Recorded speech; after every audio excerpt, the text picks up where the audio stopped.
오늘 함께 보실 말씀 우리 아모스 2장 말씀입니다.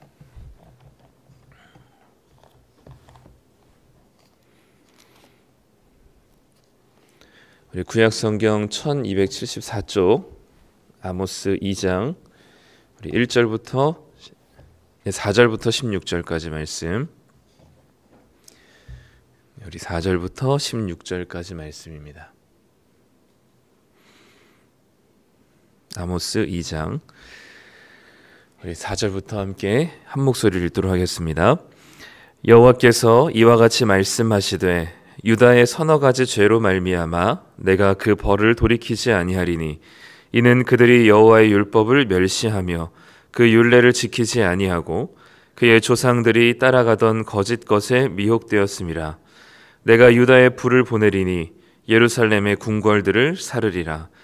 여호와께서 이와 같이 말씀하시되 이스라엘의 서너 가지 죄로 말미암아 내가 그 벌을 돌이키지 아니하리니 이는 그들이 은을 받고 의인을 팔며 신한 켤레를 받고 가난한 자를 팔며 힘없는 자의 머리를 티끌 먼지 속에 발로 밟고 연약한 자의 길을 굽게 하며 아버지와 아들이 한 젊은 여인에게 다녀서 내 거룩한 이름을 더럽히며 모든 제단 옆에서 전당 잡은 옷 위에 누우며 그들의 신전에서 벌금으로 얻은 포도주를 마심이라.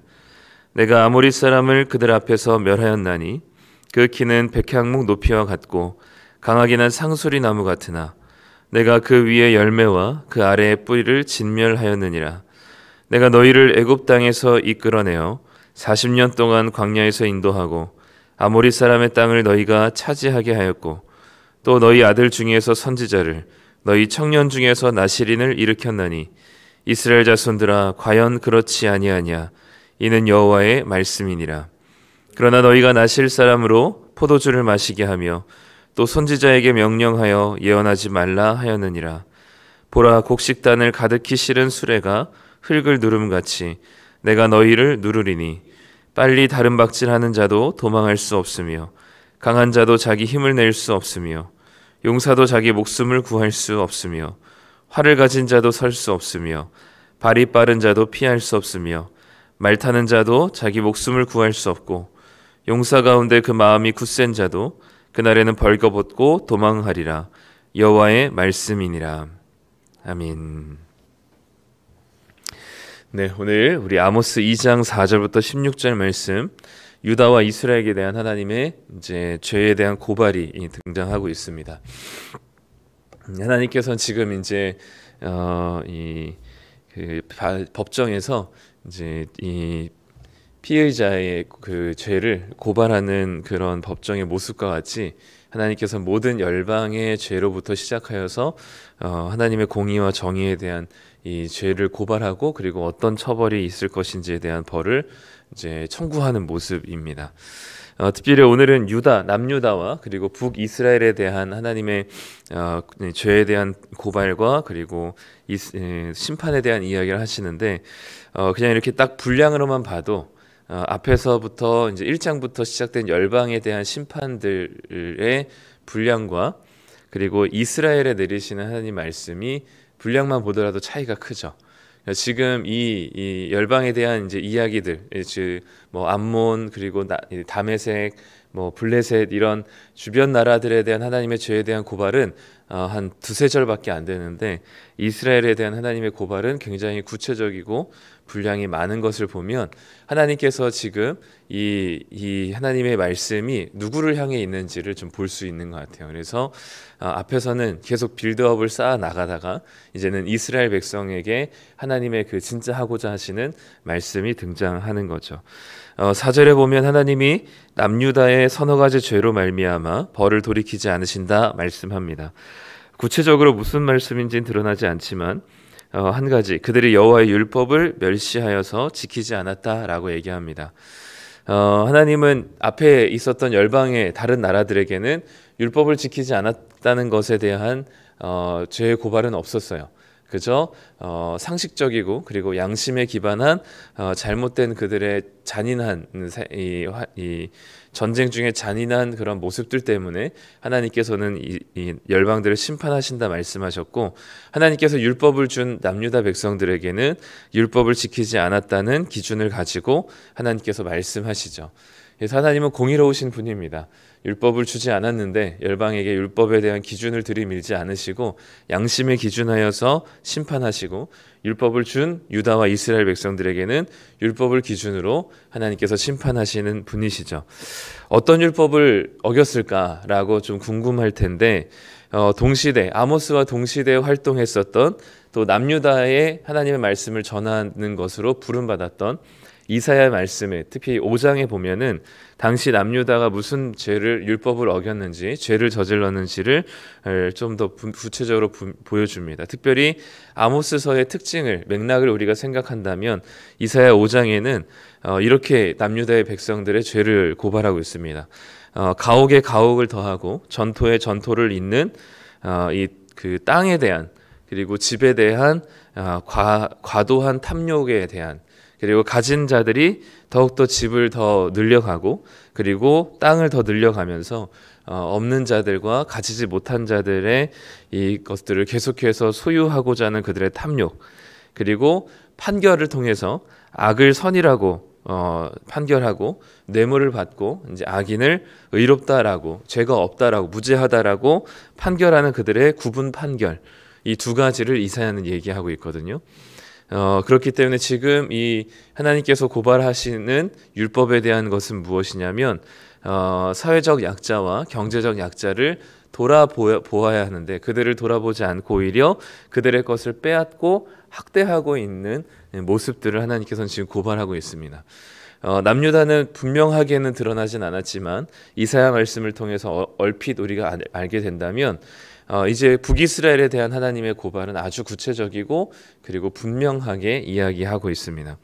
6절부터 하나님께서는 북이스라엘에 대한 이야기인데, 다른 나라들은 사실 서너 가지 죄라고 얘기했지만 한 가지 죄만 언급을 하셨어요. 근데 이스라엘 백성들은 서너 가지 죄라고 했지만 7가지나 되는 죄악을 하나님께서는 고발하십니다. 그러니까 지금 하나님의 율법을 받은, 그리고 하나님의 백성이라고 불리는 이스라엘 백성들의 죄악상이 얼마나 크고 무거운지를 하나님께서 보여주시고 계신 것이죠. 어제도 말씀드렸듯이 이때는 경제적인 모든 경제적인 지표와 사회적인 지표가 상향 곡선을 그리고 있는, 모든 영역에 있어서 그 모든 것이 다 이 살기 좋은 그런 상황을 그리고 있는 때인데, 하나님께서는 그 모든 지표가 좋은 것을 가리키고 있는 그때에 여전히 가진 것이 없어서, 그리고 또 힘이 없어서, 돈이 없어서, 그리고 생존을 보장하지 못하는 그런 연약한 자들과 힘없는 자들에 대한 이들의 이스라엘 백성들의 죄악상을 하나님께서는 구체적으로 드러내고 계십니다. 6절에 보면 하나님께서 서너 가지 죄로 그 벌을 돌이키지 않으신다라고 말씀하시면서, 첫 번째로 그들이 은을 받고 의인을 팔며라고 되어 있습니다. 사람을 돈 주고 사고 파는 일들은 뭐 흔하다고, 고대사에는 흔하다고 얘기할 수 있겠지만 여기서 얘기하는 의인은 무고한 자를 이야기합니다. 그러니까 아무 죄가 없고 또는 뭔가 팔아 넘길 만한 그런 조건이 되지 않는 무고한 사람을 돈을 받고 팔아 넘기는 것이죠. 어떻게 그럴 수 있을까라고 생각하는데, 죄를 뒤집어 씌우면 누군가의 죄를 뒤집어 씌우면 무고한 자는 죄인이 되는 것이고요. 그러면 벌금을 내거나 형을 살아야 하는데 그런 사람들을 이제 벌금을 낼 형편이 되지 못하거나, 또는 그런 사람들을 이제 그 벌금을 내지 못하거나 형을 살아야 되는 사람들을 그의 이제 빚이라고 생각하고 그 빚을 가지고 이제 이 다른 누군가에게 팔아넘기는, 노예로 팔아넘기는 일들을 하는 것이죠. 뭐 이런 무고한 자를 죄를 뒤집어 써서 이 형을 살게 하거나 또는 이렇게 생존권을 박탈하는 경우들은 지금도 여전히 많이 있습니다. 무고한 사람을 범죄자로 만들거나 또는 그렇게 구조적으로 또는 만들려고 하는 무수한 시도들이 다 여기에 해당되겠죠. 이 사람을 사고 파는 일들은 계속됩니다. 6절에 계속 보면 신 한 켤레를 받고 가난한 자를 팔며라고 되어 있죠. 여기서 가난한 자라고 얘기하는 거는 그저 그냥 돈이 좀 부족한 정도가 아니라 돈이 없어서 생존을 보장할 수 없는 고아와 과부를 이야기하는 것이고요. 이 고아와 과부를 신 한 켤레를 받고 파는 것이죠. 그러니까 이 고아와 과부에게는 당장에 먹을 것이 없기 때문에 신 한 켤레 정도의 돈이라도 자신을 팔아 넘길 수 있는 자들입니다. 근데 이들을 돌아보고 또 이들의 이제 부족한 그들의 생존권을 보장해 줘야 될 돈 있는 사람들이 신 한 켤레를 받고 많은 돈을 받는 것도 주는 것도 아니고 신 한 켤레 정도 되는 적은 액수의 이 과부와 고아들을 누군가의 그 자유를 팔아 넘기는 것이죠. 그래서 누군가의 노예로 넘겨버리는 일들이 자행됐던 때가 바로 경제적인 대성장을 이뤘던 북이스라엘의 여로보암 2세 때의 일이었습니다. 7절에 보면 힘없는 자의 머리를 티끌 먼지 속에 발로 밟고, 이거는 뭐 실제적으로 진짜 뭐 그 가난한 힘없는 자의 머리를 짓밟는 모습을 이야기하는 걸 수도 있겠지만 가난한 자를 착취하고 학대하는 모습을 비유적으로 표현한 것입니다. 얼마나 밟았는지 먼지가 뿌옇게 일어나는 모습이고요. 특별히 여기서 밟다, 티끌 먼지 속에 발로 밟다라는 단어는 탐내다라는 뜻이 있습니다. 그러니까 다르게 우리가 좀 표현하면 가난한 자의 머리 위에 있는 티끌을 탐내고라는 해석도 가능한 것이죠.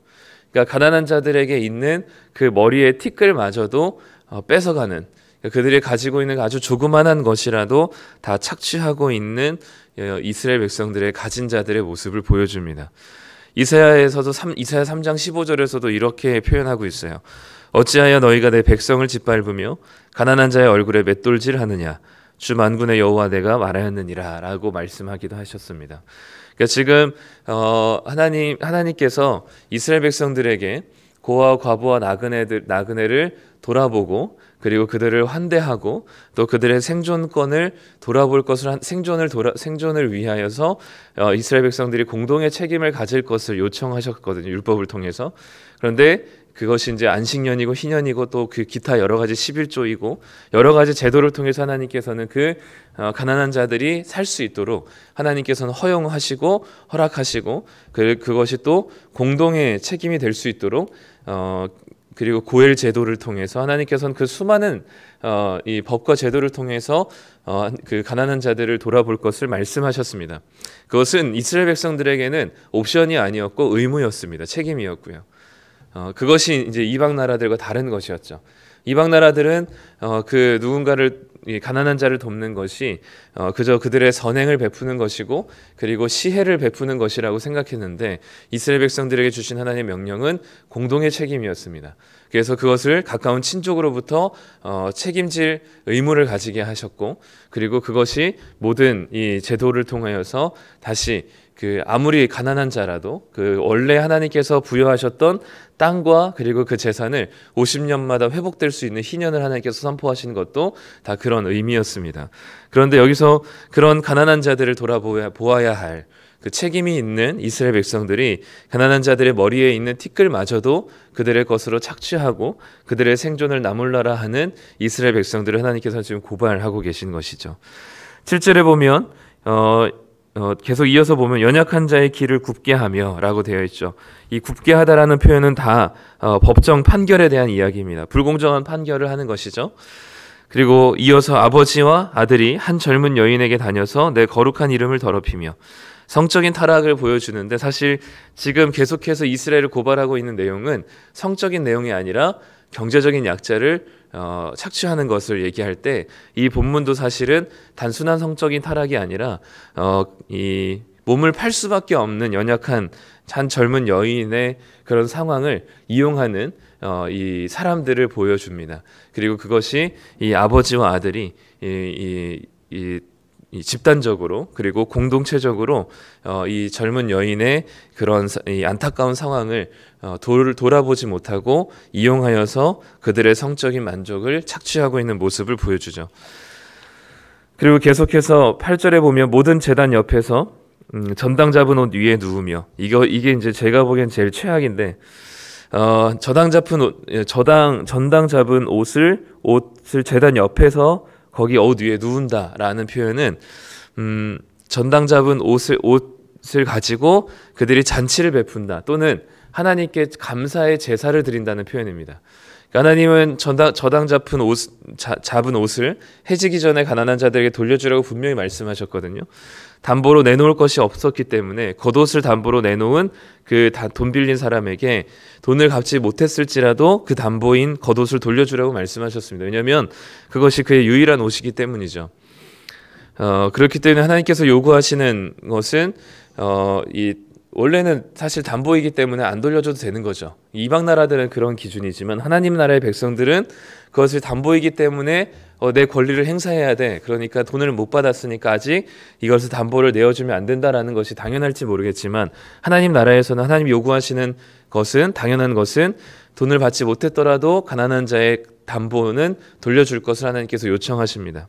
그런데 지금 이 부자들이 가난한 자들에게서 담보로 얻은 전당 잡은 옷들을 성소로 가지고 나와서 마치 레드카펫처럼 그것을 바닥에 깔고 그 위에서 잔치를 벌이면서 감사 제사를 드리고 있는 이 어처구니 없는 모습을 보여주는 거죠. 자신들이 가난한 자들을 착취해서 누리는 모든 물질적인 풍요로움이 마치 하나님의 축복의 결과인 것처럼 생각하면서 하나님께 감사 제사를 드리고 있는 모습을 보여주는 겁니다. 근데 지금까지 한국 교회의 모습은 그래왔어요. 단순히 돈을 많이 버는 것 그리고 풍요로워지고 물질적으로 안정적이게 되는 것이 하나님의 축복이라고 단순 정의하고 그 모든 돈을 버는 과정들 속에서 내가 어떻게 돈을 벌었는지에 대한 이해는 없이 그저 돈이 많이 벌리면 그것이 하나님의 축복이라고 여기며 이렇게 감사 제사를 드리는 모습은 하나님께 감사하다고 표현하는 것은 전당 잡은 자의 옷을 깔고 제단 옆에서 감사 제사를 드리는 모습과 다를 바가 없는 것이죠.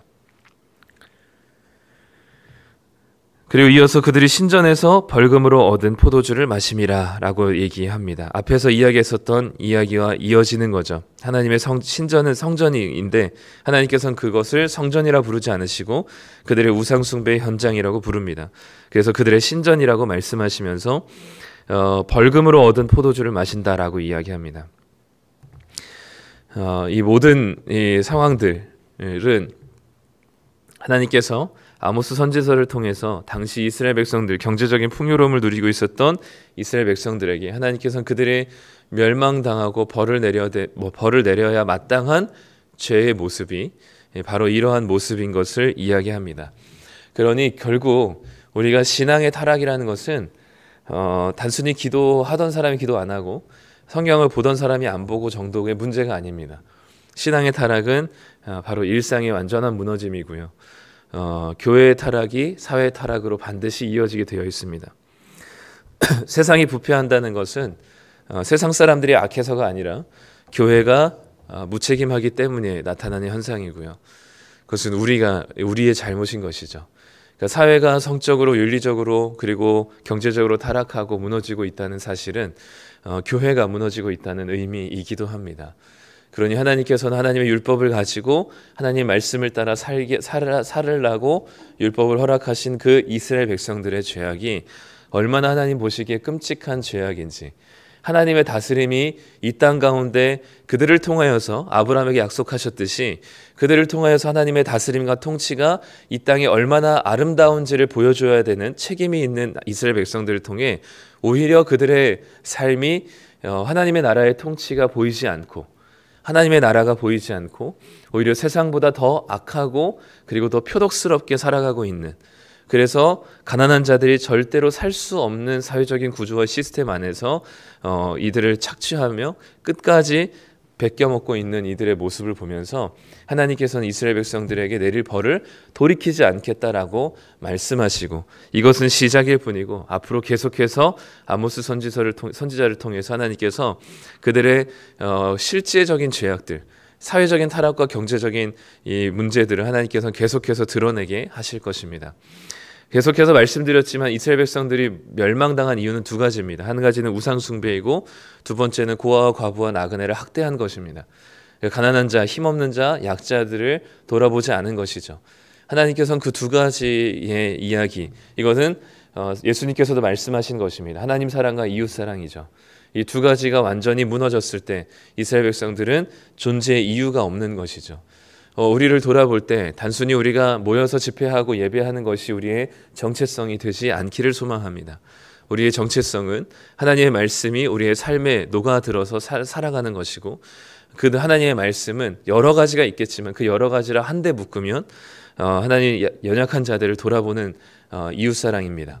하나님께서 우리에게 베푸신 또 우리의 돈을 버는 방식과 돈을 지출하는 방식, 또 우리가 사람들을 대하는 태도, 그리고 우리가 살아가는 이 세상의 법과 사회적인 질서와 규칙들과 이 시스템과 구조, 제도가 무엇인지를 살펴보아야 되는 것은 그리스도인의 당연한 사회적인 책임입니다. 그것은 우리가 옵션이 아니라 하나님께서 우리에게 명령하신 분명한 것들이죠. 이 하나님 나라의 기준에 따라 법과 제도가 제대로 세워지고 있는가, 그리고 거기에 따라서 정치인들이 이것을 입법하고 있는가를 면밀하게 살피는 것은 그리스도인들의 당연한 책무입니다. 그렇기 때문에 우리는 늘 살펴봐야 하고요. 또 우리의 삶에, 또 우리의 모든 이 생활 방식의 모습 속에서 이 사회적이고 경제적인 약자들을 돌아보고 있고 그들을 우리가 살펴보고 있는가, 특별히 생존이 어려운 자들을, 우리가 이 이웃들을 돌아보고 있는가, 교회가 그 일들을 하고 있는가, 하나님께서 이 땅에 하나님 나라의 통치 방식을 보여주길 원하는 교회를 통해서 우리는 그 사역이 드러나고 있는가를 살펴봐야 하는 것입니다. 하나님께서 오늘 내가 우상 숭배했다, 너가 뭐 재단을 많이 쌓았다, 너가 허튼 재물을 가져왔다 라고 말씀하시지 않았습니다. 그것도 하나의 축인데 아모스를 통해서 보여주는 것은 사회적인 실상입니다. 우리들의 삶의 모습이고요, 우리의 일상의 모습입니다. 하나님을 부르짖으며 하나님께 감사 제사를 드리면서 가난한 자들의 것을 착취하고 나에게 주신 것에 감사하는 것은 아닌지, 그런 그 하나님께서는 그것을 죄라고 여기고 오늘 고발하고 계시는 것입니다. 그렇기 때문에 우리의 삶의 모습들을 다시 한번 돌아보며 하나님께서 베푸신 우리의 삶이 과연 하나님 나라의 통치를 드러내고 있는가, 아니면 세상보다 더한 자본주의에 물들고 물질주의에 빠져 있는 우리들의 모습인가를 돌아보면서 하나님 나라의 통치 방식이 우리의 삶에 일어나길 원하고, 그게 그의 나라와 그의 의를 구하는 자의 모습입니다.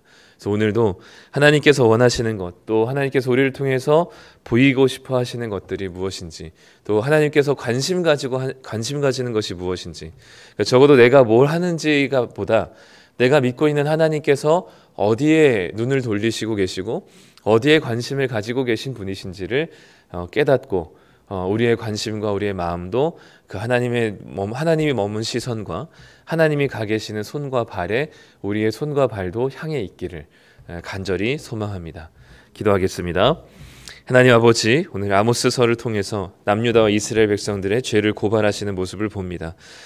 우리가 단순히 하나님을 생각했을 때는 영적인 것, 신앙적인 것, 종교적인 것, 어떤 하나님께 예배하는 자세, 그리고 하나님께 헌금을 드리는 모습, 이런 것들이 일 것 같지만, 하나님께서 정작 유다와 이스라엘을 고발하신 내용들은 가난한 자, 연약한 자, 힘없는 자들을 돌아보지 못하고 오히려 그들의 것을 빼앗고 그들의 생존권을 박탈하며 그들의 자유를 박탈하는 이 사회적인 시스템과 구조적인 문제에 대한 이야기임을 오늘 보여주셨습니다. 하나님께서 연약한 자들의 관심을 가지시고 그들의 삶을 주님께서 돌아보길 원하시는 그 하나님이심을 기억하며 우리의 삶의 모습과 방향과 자세가 무엇을 향해 있는지를 다시 돌아보게 하여 주시옵소서. 단순히 물질이 넘쳐나고 모두가 다 돈을 선호하고 있는 이때에 우리가 풍족해지는 것이 우리의 삶의 목적이 되지 않게 되게 하여 주시고, 우리의 주변에 주어진, 또 우리 지체들에게 주어진 연약한 자들을 돌아볼 수 있는, 그리고 그들의 삶과 그들의 생존과 자유를 우리가 보장하며, 그리고 그들의 그 생존을 계속해서 관심을 가지며 돌아볼 수 있는 자들 되게 하여 주시옵소서. 그래서 우리의 사랑이라는 말이 그저 말뿐인 것이 아니라 실제적으로 우리의 삶 가운데 구체적으로 드러날 수 있는 신앙의 모습이 되게 하여 주시고, 오늘 이 이스라엘 백성들의 죄를 고발하셨듯이 이 땅에 우리의 모습을 보며 또 이 땅에 이 사회를 보면서 하나님께서 고발하시지 않도록 우리가 끊임없이 하나님 나라가 이 땅 가운데 임하는 모습들을 경험하며 확장되게 하여 주시옵소서. 오늘 하루도 우리가 믿고 있는 하나님이 어떤 분이신지를 기억하고 그 하나님의 시선으로 이 땅을 바라보게 하여 주시며, 주님께서 주신 이 땅의 모든 사회적인 시스템과 구조와 제도들을 돌아볼 수 있는 지혜와 하나님의 명철을 허락하여 주시옵소서. 오늘 하루도 주님께서 우리를 통하여서 일하실 하나님 나라를 소망하며 예수님의 이름으로 기도드립니다. 아멘.